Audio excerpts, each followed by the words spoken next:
In July 2023, 9 AI-powered humanoid robots held a press conference at the United Nations AI for Good Global Summit in Geneva, Switzerland.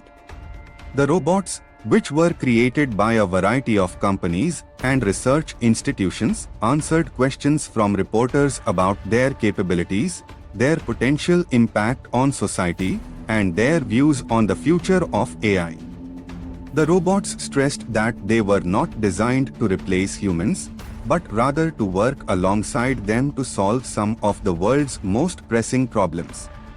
They said that they could be used in a variety of roles, such as providing customer service, assisting with medical care, and even teaching in schools.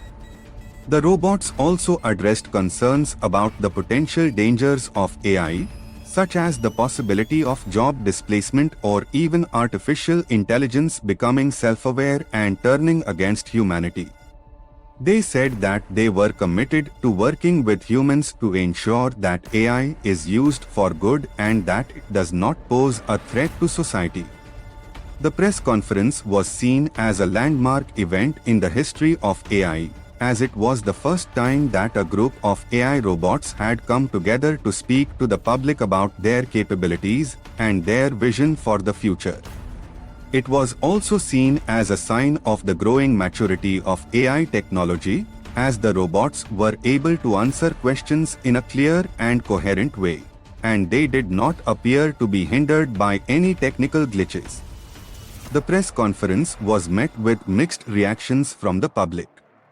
Some people were excited about the potential of AI, while others were concerned about the potential dangers. However, the vast majority of people agreed that the press conference was an important step forward in the public's understanding of AI.